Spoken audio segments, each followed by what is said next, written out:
जय श्री हरि। प्यारे भक्तों, आज आप सभी श्रवण करें कार्तिक महात्म्य कथा अध्याय 14। महात्म्य कथा शुरू करने से पहले हम रसपान करेंगे विष्णु भगवान की भक्त की एक पावन कथा। इस कथा के श्रवण से ही भक्तों की हर मनोकामना भगवान विष्णु पूरी करते हैं, जैसे भगवान ने अपने भक्त की पूरी की। इसलिए कथा को बड़े ही श्रद्धा भाव से पूरा अवश्य सुनेगा। आइए श्रवण करते हैं विष्णु भक्त की कथा। अंतरिक्ष में उत्तर की दिशा में एक तारा है जिसका नाम ध्रुव है। इस तारे का नाम उसी ध्रुव पर रखा गया है जो भगवान विष्णु का परम भक्त था। आइए जानते हैं ध्रुव की कथा। स्वयंभू मनु और उनकी धर्मपत्नी शतरूपा के पुत्र उत्तानपाद मनु के बाद सिंहासन पर विराजमान हुए। उत्तानपाद अपने पिता मनु के समान ही न्यायप्रिय और प्रजापालक थे। उत्तानपाद की 2 रानियां थी। बड़ी रानी का नाम सुनीति और छोटी का नाम सुरुचि था। सुनीति को एक पुत्र ध्रुव और सुरुचि को भी एक पुत्र था जिसका नाम उत्तम था।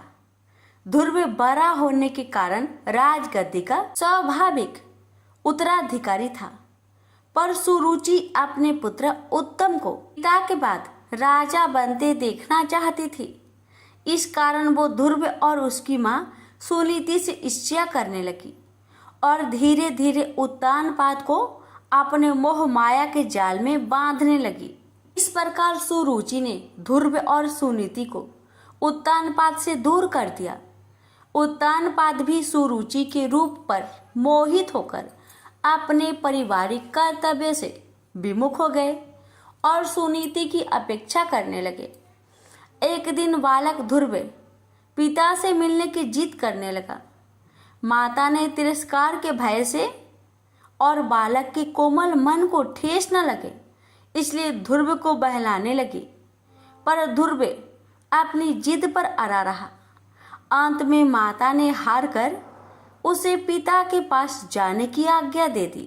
जब ध्रुव पिता के पास पहुंचा तो देखा कि उसके पिता राज सिंहासन पर बैठे हैं और वही पास में उसकी बीमाता सुरुचि भी बैठी है।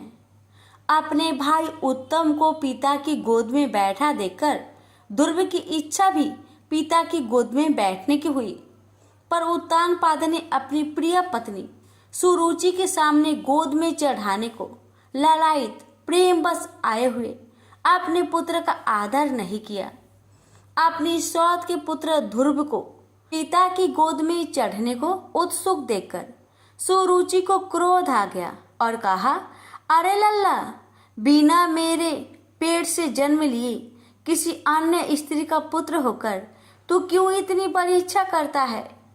तू अज्ञानी है इसलिए ऐसी अलभ्य वस्तु की इच्छा करता है। चक्रवर्ती राजाओं के बैठने के लिए बना यह राज सिंहासन तो सिर्फ मेरे पुत्र उत्तम के ही युग है। तू इस व्यर्थ की इच्छा को अपने मन से निकाल दे। अपनी भी माता का ऐसा कथन सुनकर ध्रुव कोपित होकर पिता को छोड़कर अपने माता के महल को चल दिया। उस समय क्रोध से ध्रुव के होठ कांप रहे थे और वो जोरों से सिसकियां ले रहा था। अपने पुत्र को इस प्रकार अत्यंत क्रोधित और खिन्न देखकर सुनीति ने ध्रुव को प्रेम पूर्वक अपनी गोद में बैठाकर पूछा, बेटा, तेरे क्रोध का क्या कारण है?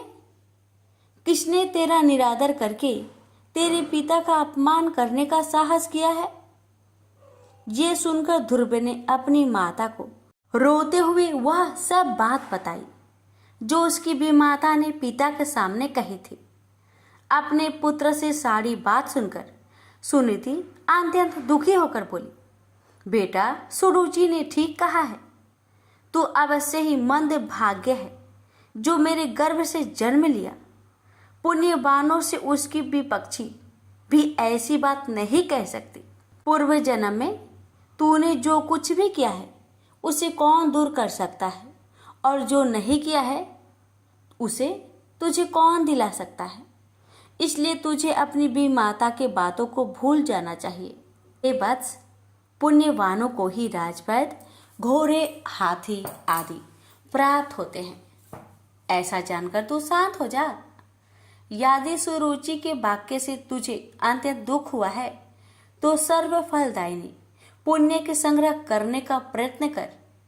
तू सुशील, पुण्यात्मा और समस्त प्राणियों का हितैषी बन, क्योंकि जिस प्रकार नीची भूमि की ओर ढलकता हुआ जल अपने आप ही जलाशय में एकत्र हो जाता है, उसी प्रकार सत्पात्र मनुष्य के पास समस्त संपत्तियां अपने आप ही आ जाती है।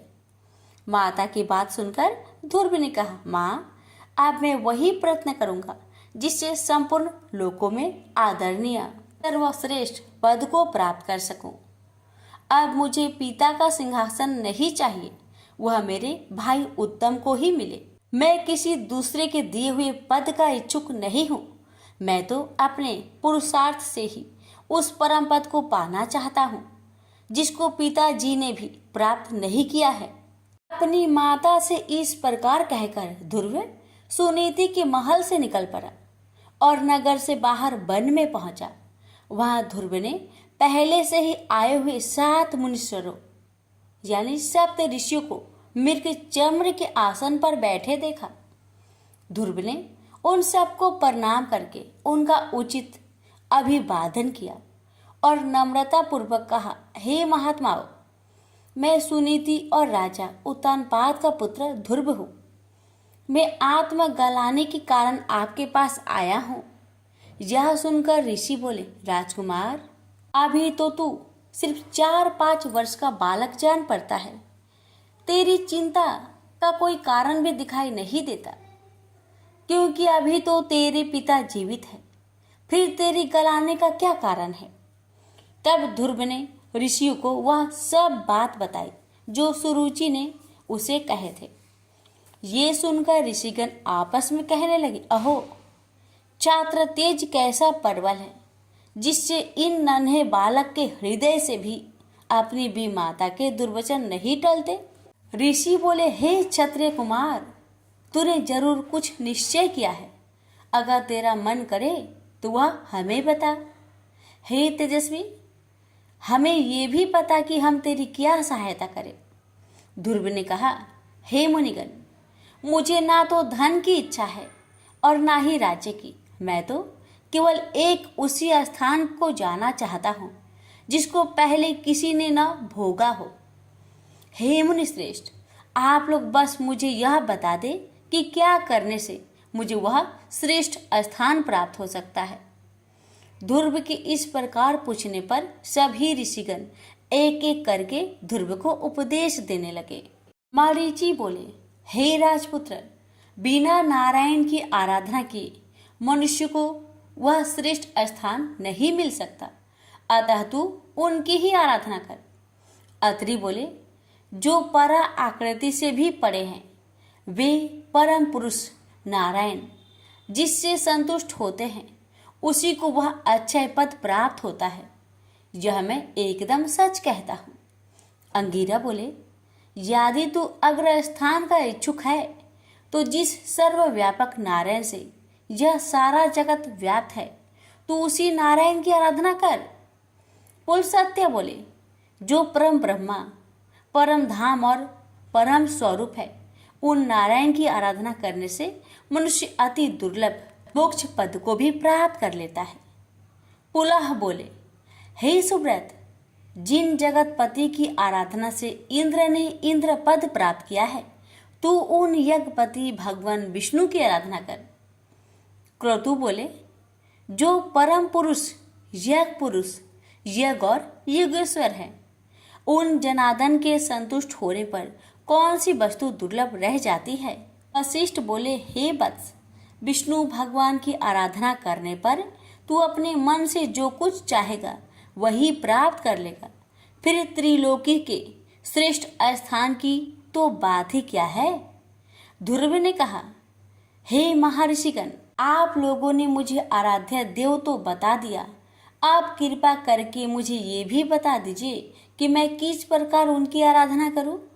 ऋषिगण बोले, हे राजकुमार, तू समस्त ब्रह्मा विषयों से चित्त को हटाकर उस एकमात्र नारायण में अपने मन को लगा दे और एकाग्रचित होकर ओम नमो भगवते वासुदेवाय इस मंत्र का निरंतर जाप करते हुए उनको प्रसन्न कर।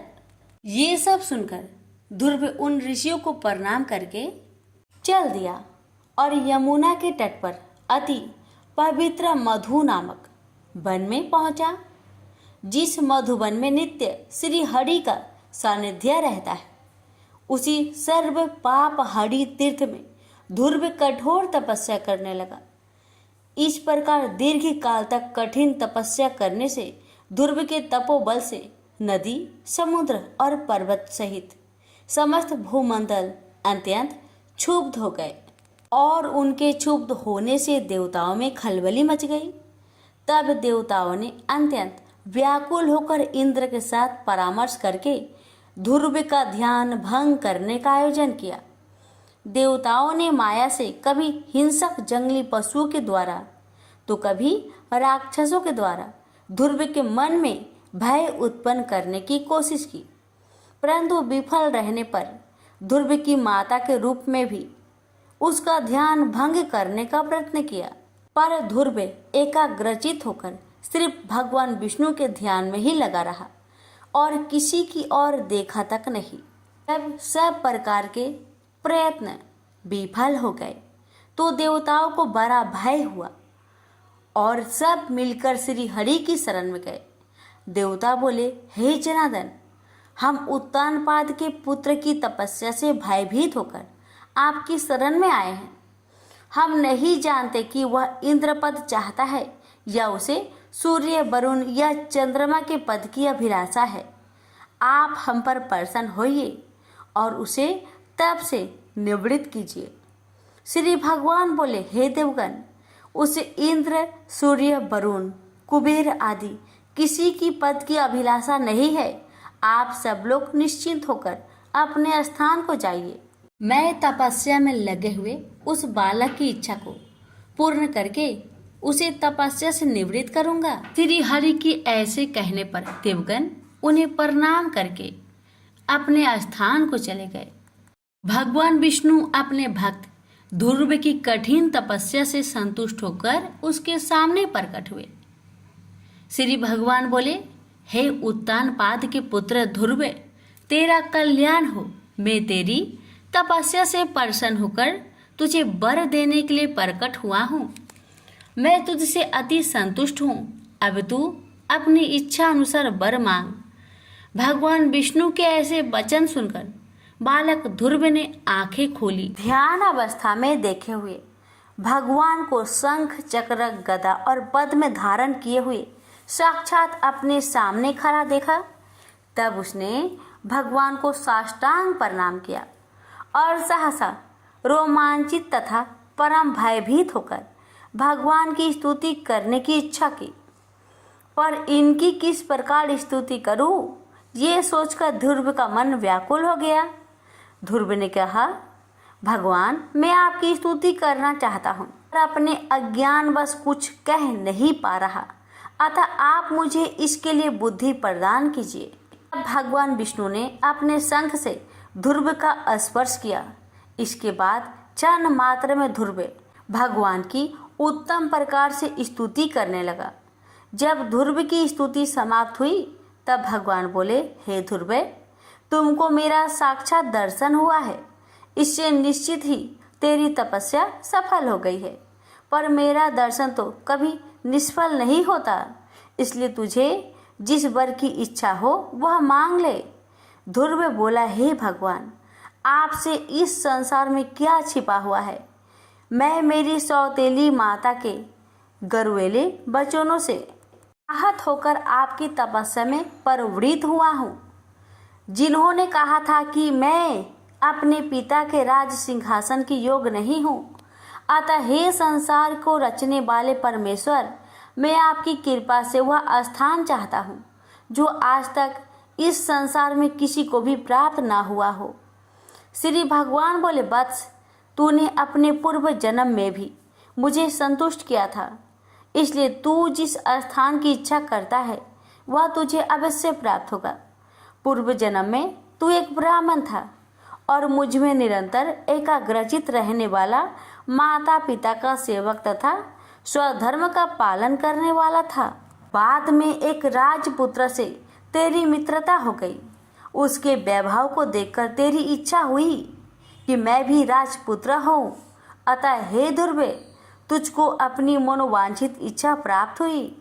जिस स्वयंभू मनु के कुल में किसी को स्थान मिलना अति दुर्लभ है, उन्हीं के घर में तूने उत्तानपाद के यहाँ जन्म लिया। जिसने मुझे संतुष्ट किया है उसके लिए इस संसार में कुछ भी असंभव नहीं है।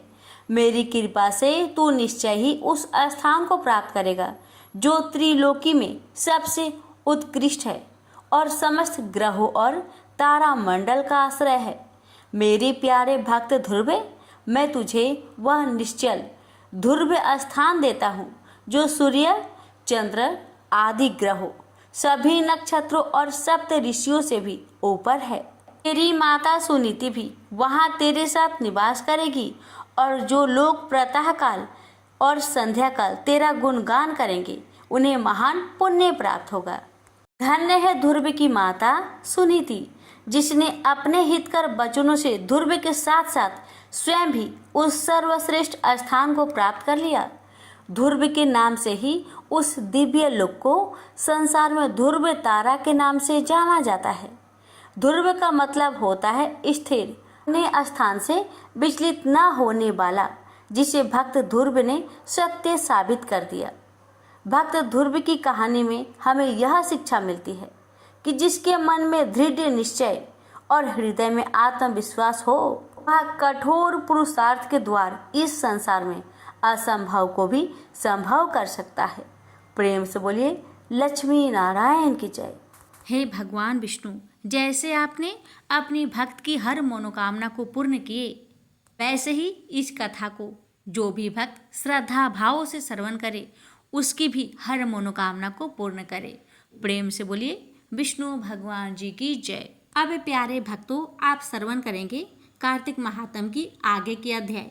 कार्तिक मास का आज मैं सुनाऊं 14वां अध्याय। श्री हरि कृपा करे, श्रद्धा प्रेम बढ़ाए। जय श्री हरि। आगे कहते हैं, हे राजन, इस प्रकार उसको धर्म पूर्वक राज्य करते देखकर देवता क्षुब्ध हो गए। उन्होंने देवाधिदेव भगवान शंकर का मन में स्मरण करना प्रारंभ कर दिया और कितने ही प्रकार से उनकी स्तुति की। तब भक्तों की कामना पूरी करने वाले शंकर जी ने नारद जी को बुलाकर देव कार्य करने की इच्छा से उनको देवपुरी भेजा। शंकर भक्त नारद भगवान शंकर की आज्ञा से देवपुरी में गए। इंद्र आदि सभी देवता व्याकुल हो शीघ्रता से उठकर श्री नारद जी की स्तुति करने लगे। उत्कंठा भरी दृष्टि से सबने नारद जी की ओर देखा, अपने सब दुखों को कहकर उन्हें नाश करने की प्रार्थना की। तब नारद जी ने कहा, मैं सब कुछ जानता हूँ, इसलिए अब मैं दैत्यराज जलंधर के पास जा रहा हूँ। ऐसा कह देवताओं को अवशासन देकर श्री नारद जी जलंधर की सभा में आए। जलंधर ने नारद जी के चरणों की पूजा कर हंसते हुए कहा, हे ब्राह्मण, कहिए आप कहाँ से आ रहे हैं और कहाँ कहाँ पर आपने क्या क्या देखा, यहाँ कैसे आए हैं? मेरे योग जो सेवा हो उसके लिए मुझे आज्ञा दीजिए। जलंधर की इस प्रकार के वचन सुनकर नारद जी प्रसन्न होकर बोले, हे दानवराज महाबुद्धिमान जलंधर, तुम धन्य हो, क्योंकि इस समय सब रत्नों के भोक्ता एक तुम ही हो। हे दैत्य श्रेष्ठ, अब आप मेरे आगमन का कारण सुनिए, जिसके लिए मैं आज जहाँ आया हूँ।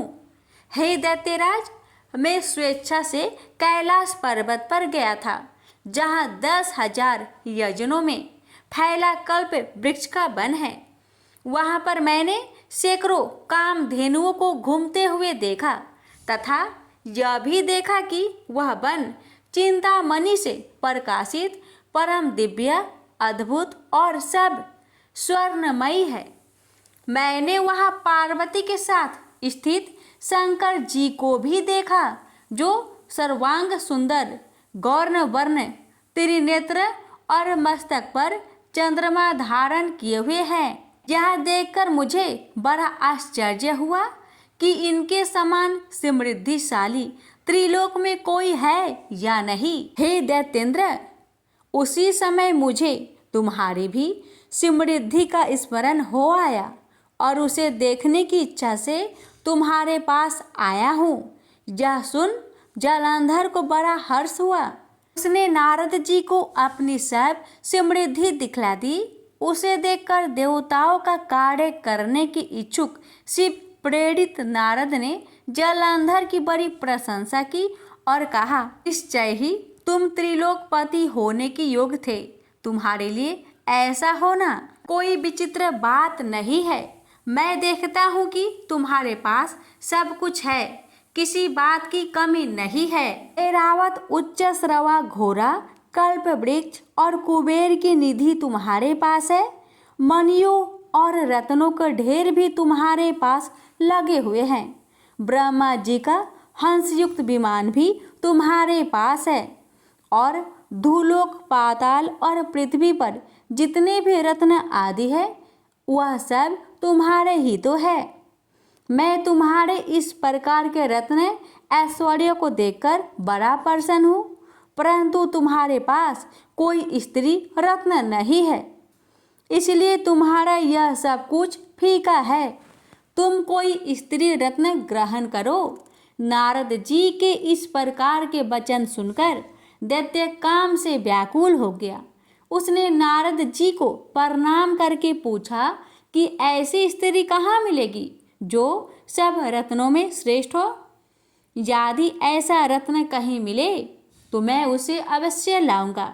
देवऋषि नारद बोले, ऐसा रत्न तो कैलाश पर्वत पर योगी पुरुष शंकर के ही पास है। उसकी सर्वांग सुंदर पत्नी देवी पार्वती बहुत ही मनोहर है।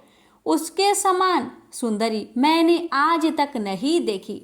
शंकर से बढ़कर समृद्धिवान दूसरा कोई नहीं है। उनके इस रत्न की सी महिमा तीनों लोकों में कहीं पर भी नहीं है। तभी तो परम विरक्त आत्माराम शंकर भी उसके बस में हो गए हैं। देवऋषि नारद उस दैत्य से ऐसा कहकर अन्य कार्य करने की इच्छा से आकाश मार्ग से चले गए। प्रेम से बोलिए जय श्री हरि।